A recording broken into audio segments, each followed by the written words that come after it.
warm welcome of Polk County and Iowa to welcome Dr. Ben Carson.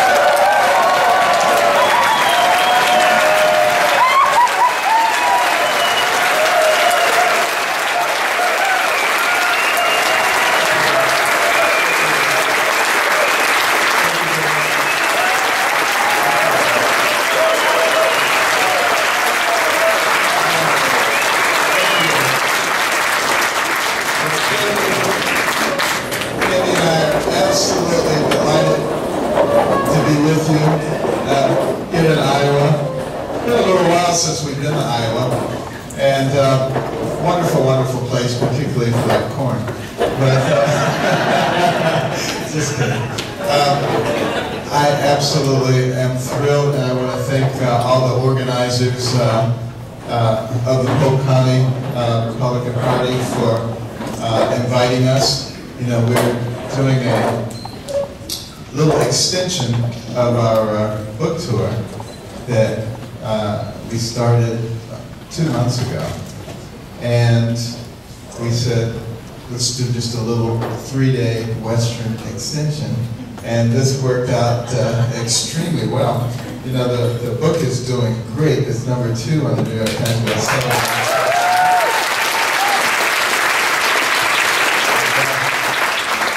Hillary's book is #7.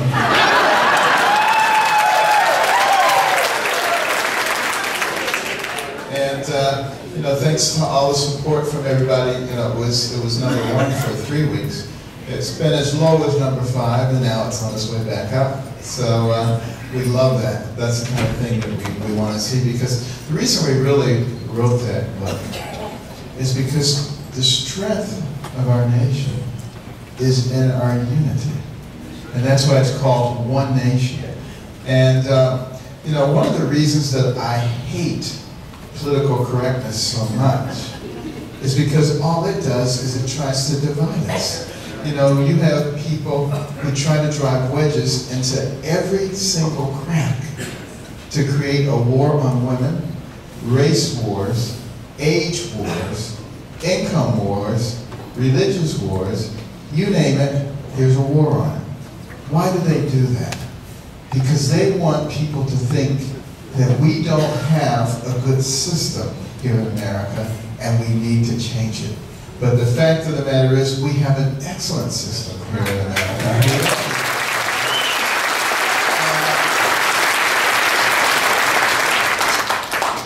The vast majority of people in this country actually have common sense, and they actually are logical. The problem is that they've been beaten into submission.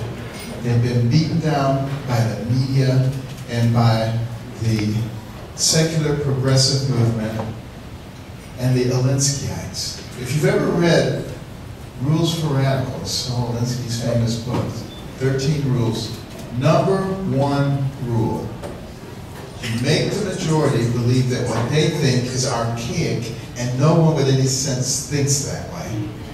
And what you think is the only way intelligent people think.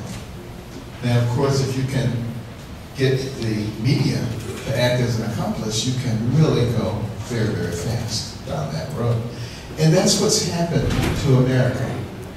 And I meet so many Americans who are discouraged. And they think that we've lost the country, particularly elderly Americans who tell me they're just waiting to die. Although some of them say now they're starting to get revived. But you know, that's our job. Our job is to revive people. In the last presidential election, 93 million eligible voters did not vote. That's more than voted for either candidate. And what we're going to have to do, each one of us, is to make it our own personal project to get in touch with those people. Get in touch with your uncle who hasn't voted in 20 years, and your invalid grandmother, and make sure that they know what the issues are and how important their voice is. You know, we just completed a manuscript, Kenny and I just completed another manuscript called One Vote. It'll come out as an ebook by the end of September. to just help all Americans know. It's not a partisan vote, but to know the importance of voting and the privilege that is conveyed through voting. But how incredibly important it is for people to be knowledgeable when it comes to voting. You know, the people who founded this nation said that our system of government and our freedom is dependent upon a well-educated and informed populace. Because they knew that if we ever became anything other than that, the nature of the country would rapidly change because people would be so easy to manipulate. And that's exactly what has occurred in our country now.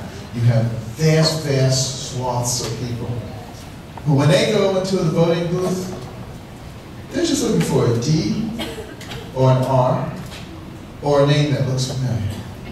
The name could be Satan. They say, yeah, I know that name.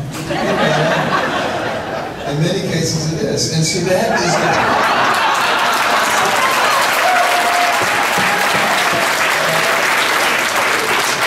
and it becomes exceedingly important to know who that person is who represents you. I don't care what letter they have behind their name. You need to know how they voted, not how they said they voted. Okay? And if they keep voting to raise the debt ceiling, they keep voting to spend the future of your children and your grandchildren, then you need to vote them out of office. It's as simple as that.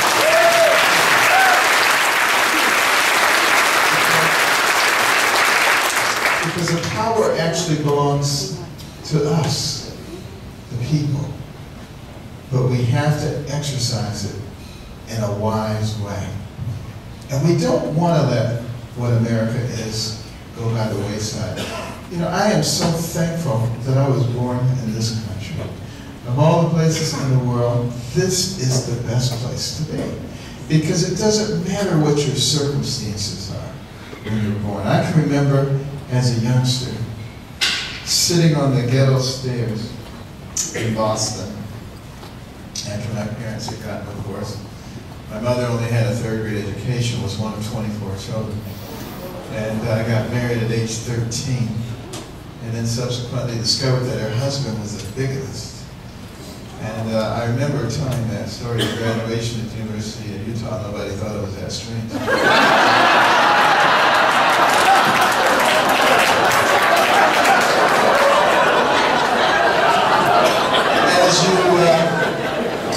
As you may have determined, I'm not politically correct.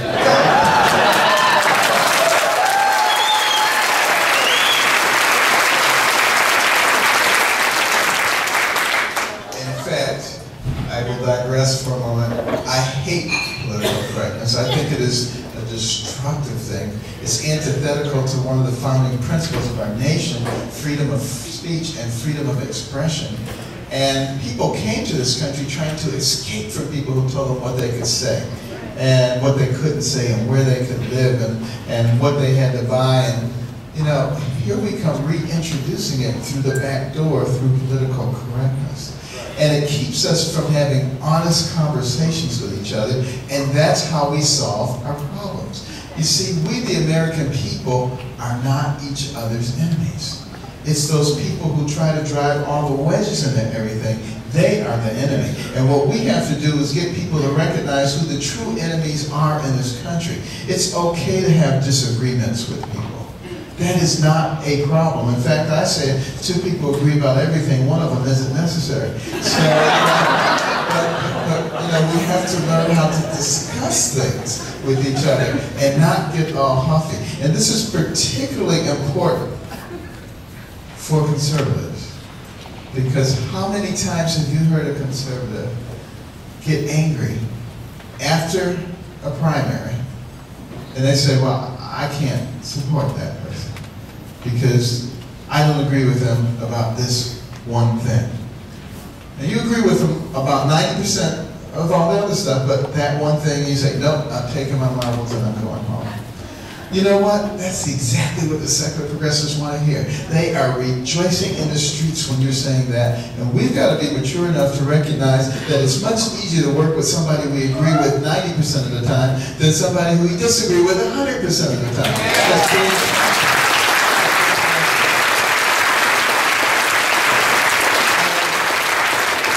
It has nothing to do with compromising your principles. It has to do with compromising the methods. How do you reach the point that you want to reach? And you know, as much as I despise Saul Alinsky, his book does say something that I think is very important. He says, you might not be able to get the whole ball of wax at one time. You might have to get 10% of it this time, and 30% of it this time, and 20% that time. But eventually, you get the whole ball of wax. And see, we have to learn how to think that way, because we have to have critical masses of people in place in order to move the scale in our direction. We have got, for instance, this November to take the Senate. It is absolutely critical to our nation. I'm not sure if we don't take the Senate in November that there even be an election in 2016 at the rate that we're going, because we would still have Harry Reid, he still would be pocket vetoing everything, and the president would be expanding his executive powers. And who is to say how long our republic can stand that? Now, bear in mind, this nation is incredibly strong. And why do I say that? Because, you know, we've gone for an extended period of time without truly inspirational leadership, and we're still standing. Okay?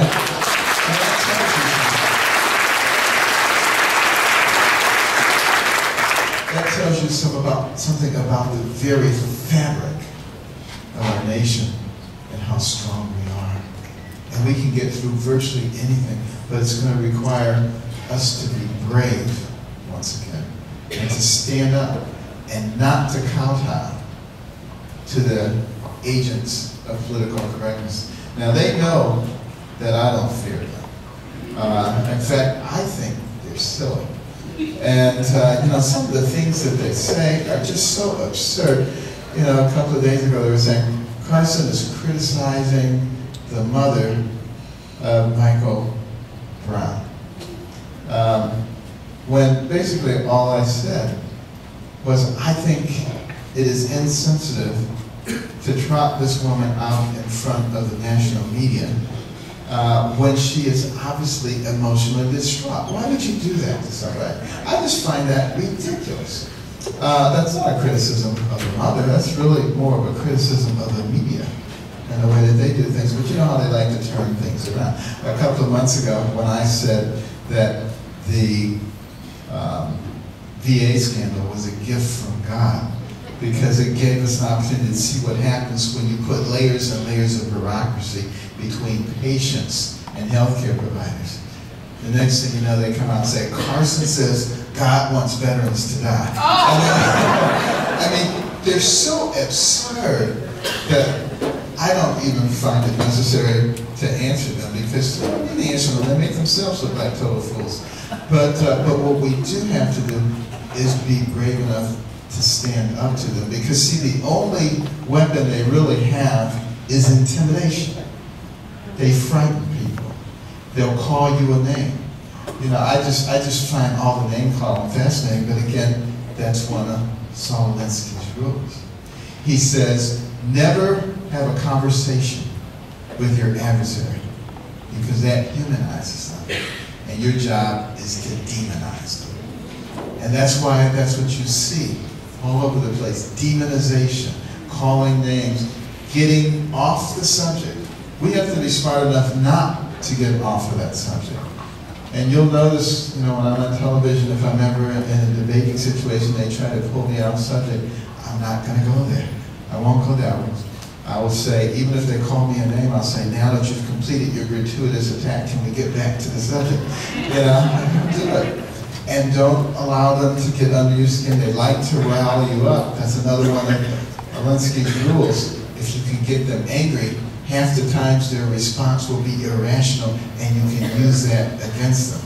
But if you learn how to control yourself and just stay focused, it really is incredibly frustrating to them, and they're the ones who wind up looking like fools. And this is what we are going to have to understand. There are a lot of tactics that are so important for conservatives to understand, and people with common sense. And what is at stake?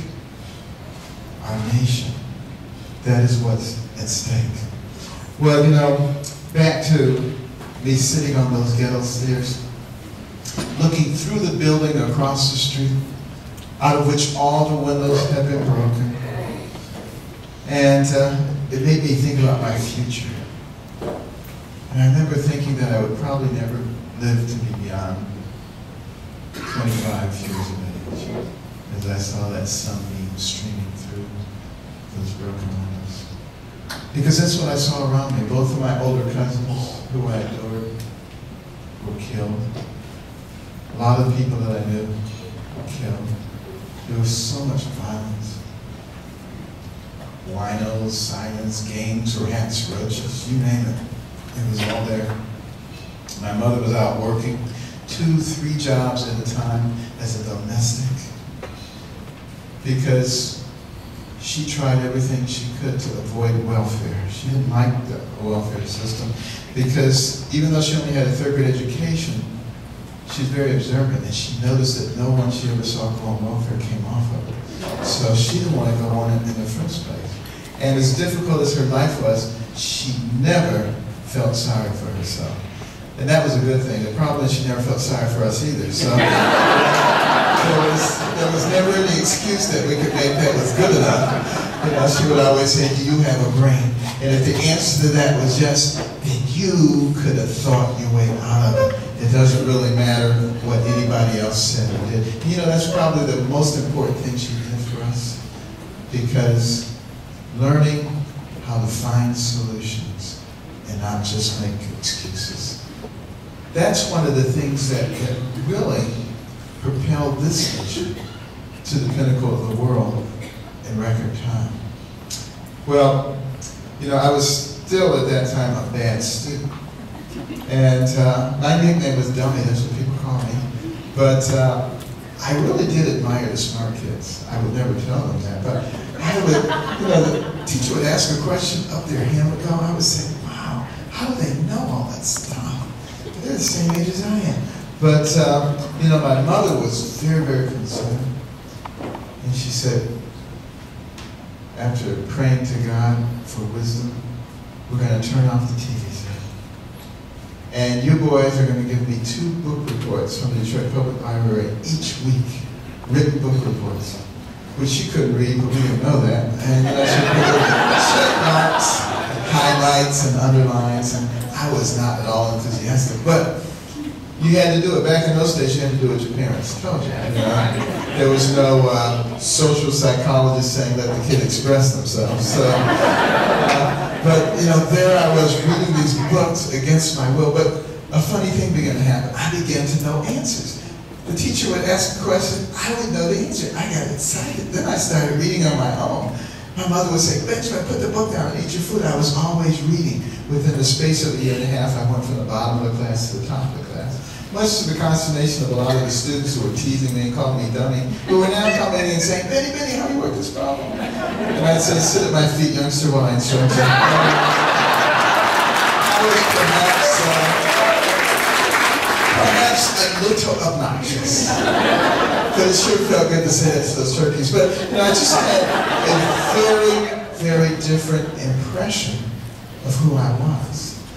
And you know, one of the really interesting things is as I started reading those books, particularly about people of great accomplishment, I began to notice something. You know, I used to hate poverty.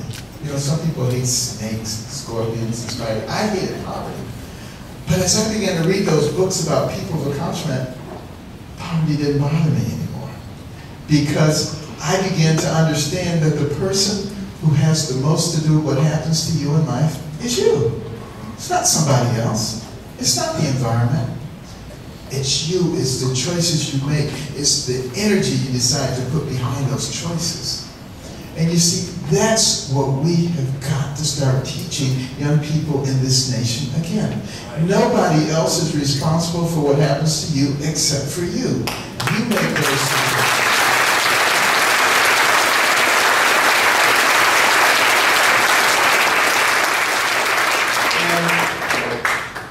it's the can-do attitude that really allowed this nation to excel. You know, when Alexis de Tocqueville came to America in 1831 to study this nation, because the Europeans were just so fascinated, how in the world could a fledgling nation barely 50 years old already be competing with the rest of Europe on virtually every level? Nothing like that had ever happened before. And de Tocqueville was going to dissect it all out and figure it out. So first of all, he said, let me look at their government. He was duly impressed with our divided government and how efficient we were. Now this was some years ago. And then he said, well, let me look at their education system, and that really blew him away. I mean, all of these people he found, anybody finishing the second grade was completely literate, could read the newspaper, could have a political discussion, could tell them how the government worked. Only the aristocracy in Europe could do that. But that is the reason that all of those pioneers were able to move from one ocean to the other across a rugged and hostile terrain, because they knew how to do stuff. They knew how to build roads and structurally sound bridges and containment facilities and dams. They knew how to invent something when a problem came up. That was the can-do attitude that propelled America to the pinnacle faster than any other nation in the history of the world. And we have to maintain that. We cannot replace it with the what can you do for me attitude, which is rampant today and is destroying America.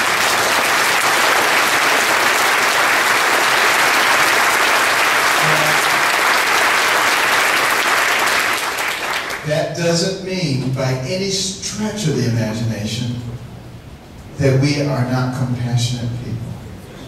We need to be compassionate people. We need to think about others. But see, during those days when America was expanding, we had lots of communities. And many times they were separated by hundreds of miles. But they thrived anyway. And you know, when a farmer broke his leg or something happened, everybody else pitched in and took care of them. We cared about other people. We are compassionate people. We're the most compassionate people the world has ever seen, to be honest with you. Most people don't know this, but socialism actually got started because of America.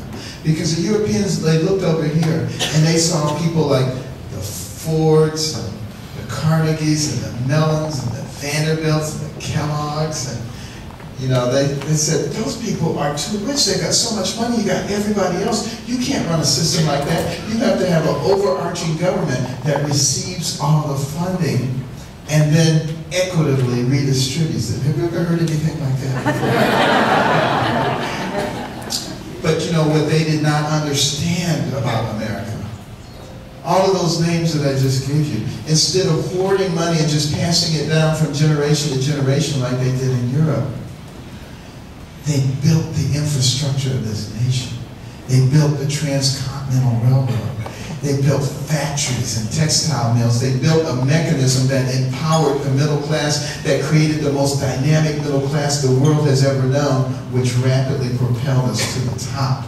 As late as 2009, 40 of the wealthiest families in America pledged to give away half of their wealth to charity. Now go to Europe or Asia or Africa and ask the 40 wealthiest families to give away half of their wealth. They'll look at you like you got 6 heads. This is an American phenomenon. We have always been generous. When there's a disaster in the world, who is first in line to help people? We are. So don't let the left convince you that we are not compassionate people. We are compassionate people. But we need to make it clear that it is our job, the people's job, to take care of the indigent in our society. It is not the government's job.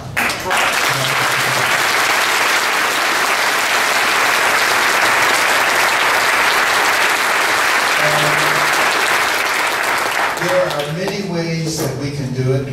You know, you look at Mohammed Yunus, who won the Nobel Prize in 2006 for his theory on micro-lending and microeconomics, lifted millions of people out of poverty in Bangladesh, India, Pakistan. These are principles that can easily be applied in this country. Because what we have to do, instead of patting people on their heads and saying, there, you poor little thing, I'm going to take care of everything for you, your housing and your food and your health care. That's not doing anybody any favors. That's actually making people dependent. That's doing the opposite of a favor. And what we have to do is learn how to invest in people in a way that allows them to be able to move up and experience the American dream. The fact of the matter is, we're all in the same boat. And if part of the boat sinks, the rest of it's going down too. We have to understand that. And we have the capacity to do that. We just need the right kind of leadership. And the last thing we need are the do-gooders who do nothing but create dependency for the sake of getting votes.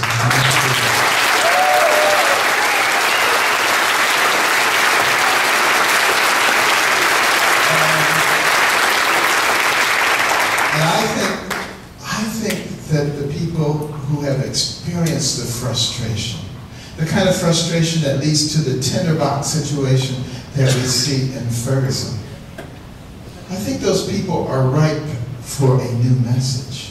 Because you see, the reason that we have these horrible situations, part of it is because we have a depressed economy, a chronically depressed economy. Why do we have a chronically depressed economy?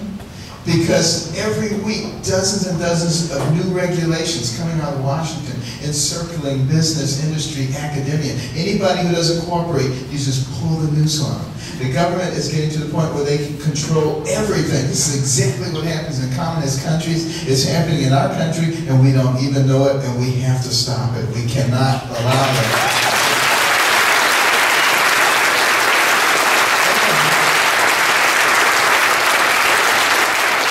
We have the most asinine tax policies in the world. We have the highest corporate tax rate in the world. We sit there and we complain about companies that do business overseas, and if they're not willing to pay their taxes, we call them unpatriotic. Are you kidding me? I mean, that means you know nothing about business, nothing about capitalism. People don't go into business to support the government. They go into business to make money.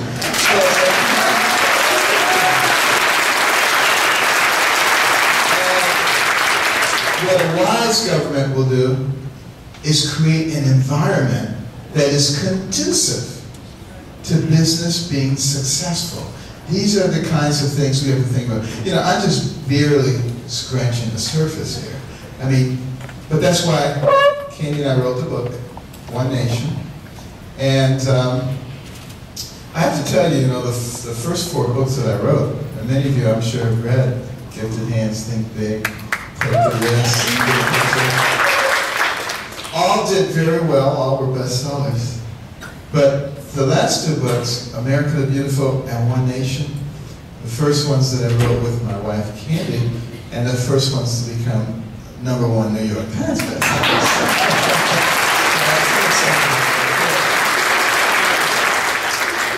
But we talk about the multiple things that are going on in terms of our lack of leadership on the world stage, our failure to develop our natural resources which God has blessed us with, and we can become independent, not only ourselves, but we now have the capacity to liquefy gas and export that and make the Europeans dependent on us rather than on the Russians and put food gas into it. And how important it is for us to have a true national strategy as an international leader. We have to have our contingencies already thought out. We can't just be reacting to things as they come along. You know, ISIS and things like that. It shouldn't be ISIS, it should be ISWAS. I mean, we should get rid of that altogether. Because we know that if we don't get rid of them, we will be fighting them over here. And we've got to be thinking about our national debt. $18 trillion. Do you know how much money that is? If you tried to pay that back at a rate of $10 million a day, it would take you 5,000 years. That is ridiculous that we accumulate that kind of debt. And the only reason we can do that is because our dollar is the reserve currency of the world. But some of you may know about BRICS. Anybody here know about BRICS? I see a few hands. Brazil, Russia, India, China, and South Africa. They're trying to create a new world monetary system based on gold. Ours is based on our faith and good name. That's it. And if they're successful and we're no longer the reserve currency of the world, guess what happens? Total collapse with the level of debt that we have. And that's why there is some urgency to this. And that is why we need to take the Senate this fall, and we need to continue after we take the Senate this fall. We cannot relax. We have to get people into office who understand fiscal responsibility. We have to get people in office who understand that our Constitution needs to be on the top shelf, not on the bottom shelf. We need to put people in office who understand that we don't pick and choose the laws that we want to enforce, that we don't pick and choose the groups that we want to benefit, that our whole system is dependent upon fairness and upon the fact that the people are at the pinnacle, but it requires courage. And we have to remember during World War II on D-Day when all of those troops were invading the beaches of Normandy, being mowed down by the hundreds, by the thousands, dying. Did they turn back? No. They stepped over the bodies of their dead comrades, knowing in many cases that they would be killed. Why did they do that? So that you and I could have freedom. Are we going to be that courageous?